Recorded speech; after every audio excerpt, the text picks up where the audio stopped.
नमस्कार, आप देख रहे हैं टुडे 24 न्यूज और मैं हूं आपके साथ सपना मद्देशा।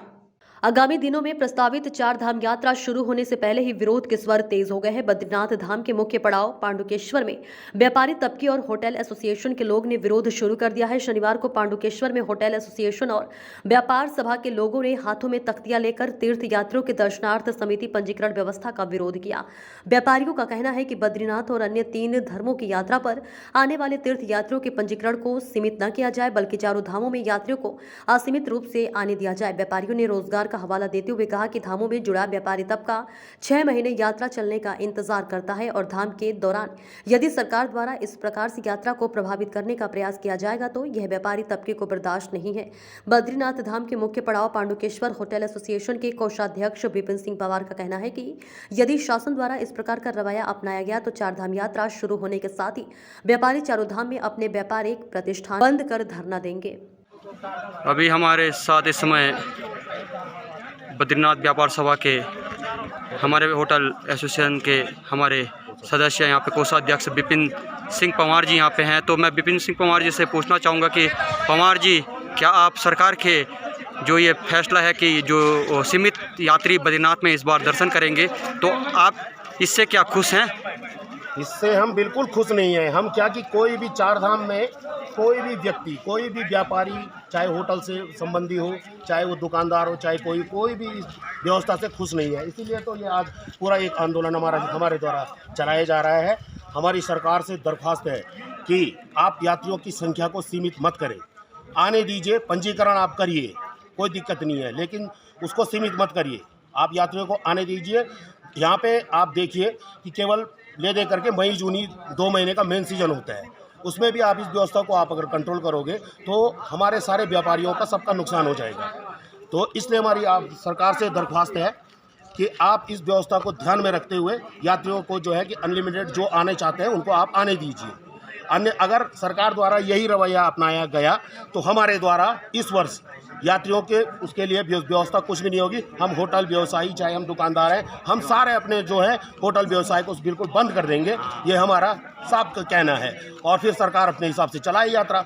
इसका असर चलेगा, पूरे देश में चलेगा। आप एक बात बताइए हमें, हिंदुस्तान में कौन से धामों में आप रजिस्ट्रेशन की व्यवस्था होती है? रजिस्ट्रेशन होता है लेकिन उसको सीमित नहीं किया जाता है। वैष्णो देवी में एक दिन में 50,000 लोग दर्शन कर सकते हैं, वो भी तो एक पहाड़ी क्षेत्र है। तो हमारे उत्तराखंड में ऐसा क्यों हो रहा है? ये गलत है, ये बिल्कुल न्याय संगत नहीं है। हम कहना चाहते हैं सरकार से, हम अपने रोजगार पे हमने आज तक सरकार से कभी कुछ नहीं मांगा। हमें देने वाले भगवान बैठे हैं, बद्री विशाल जी और सब हम कमाते हैं यहाँ पे। लेकिन आपके द्वारा जो ये रवैया अपनाया जा रहा है, जो आप यात्रियों की संख्या सीमित कर रहे हैं, इससे हम सभी लोग बहुत दुखी हैं।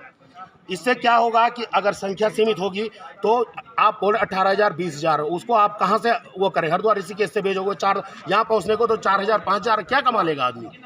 ये गलत है। इसलिए आप व्यवस्था बनाइए। सरकार की जिम्मेदारी है कि आप व्यवस्था बनाएं, यात्रा को कैसे चलाया जाता है आप यात्रा को चलवाएं, न कि आप उसको घटाएं। अगर आप सरकार का काम है रोजगार देना, न कि रोजगार छीनना। हमारी पूरी एक नहीं तो हम चेतावनी दे रहे हैं, इस वर्ष हम लोग चारों धामों में पूरे होटल दुकानें सब बंद रहेंगी।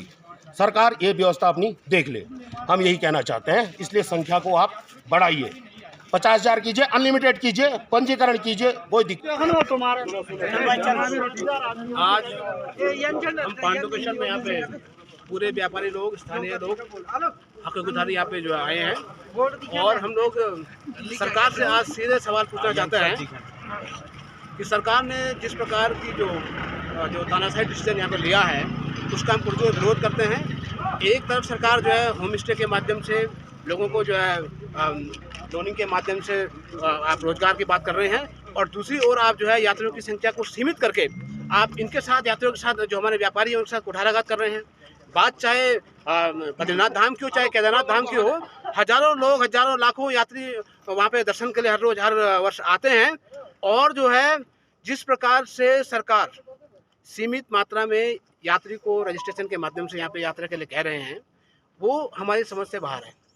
सारा जो है चारधाम होटल एसोसिएशन जो है ये कहना चाहता है, सरकार से मांग करती है कि यात्रियों की जो आपने सीमित संख्या बनाई है उसको वापस लें, क्योंकि उससे जो है पूरा जो है हमारा जो पूरा चार धाम है, वहाँ के जो हमारे स्थानीय व्यापारी हैं वो सड़कों पे आ जाएंगे, क्योंकि जब यात्री ही नहीं रहेंगे तो व्यापार किस माध्यम से होगा, किसके साथ यात्रा जो है अगर सीमित कर देंगे तो व्यापारी लोग की जो स्थिति यहाँ पे होने वाली है, उसके संदर्भ में हम सरकार को चेताना चाहते हैं कि ये सरकार हमारे मांगों को अगर सीधे तौर पे नहीं लेती है तो हम उग्र आंदोलन करने के लिए बाध्य हो जाएंगे। किसी भी प्रकार से हम यात्रियों कभी उसका सहयोग नहीं करेंगे। सारी जवाबदेही, सारी जिम्मेदारी इसमें राज्य सरकार की होगी। और हम चेताना चाहते हैं पूरा यहाँ पे जो है विष्णुप्रयाग वैली के लोग यहाँ पे हैं, व्यापारी मंडल के लोग यहाँ पे हैं, हमारे पूरे नगर पंचायत अध्यक्ष यहाँ पे हैं, पूरा जो है व्यापारी का अध्यक्ष, जो तमाम जो होटल के जो लोग हैं वो यहाँ पे प्रेजेंट है, मौजूद हैं। और एक ही मांग करते हैं कि जो सीमित संख्या सरकार ने बनाई है वो किस आधार पर बनाया है ये हमारी समझ के बाहर है। सरकार अपने जो सरकार की नाकामी है उसका जो उसका दुष्प्रभाव है उसको जो स्थानीय व्यापारी है उनके माथे न मड़े। इसलिए सरकार से हमारा विनम्र निवेदन है कि वो इस प्रकार की जो एसओपी आप जारी कर रहे हैं बिना सोचे समझे जो है इस प्रकार की एसओपी वापस लें और जो है यात्रियों के हित में, स्थानीय लोगों के हित में अपने फैसले बनाएं, जिससे कि जो है यहाँ पे जो है रोजगार चल सके। एक सूत्रीय मांग हमारे है और हम चाहते हैं कि शासन प्रशासन पूरा जो सरकार है वो जो है स्थानीय लोगों का साथ दे, यात्रियों की सुविधा के लिए जो है व्यापारियों पर इस प्रकार का जो है जो यात्रा पर अंकुश न लगाए, जिससे कि व्यापार फल फूल सके। लोग जो है अपने लोन को, जिन्होंने लोन लिया है, होम स्टे की बातें आपने की है, उसकी भरपाई करने के लिए लोगों को जो है रोजगार कमाने का मौका मिले, पैसा कमाने का मौका मिले। और हम एक बार फिर से सरकार को कहना चाहते हैं कि यदि जो है सरकार ने इस प्रकार का निर्णय अगर वापस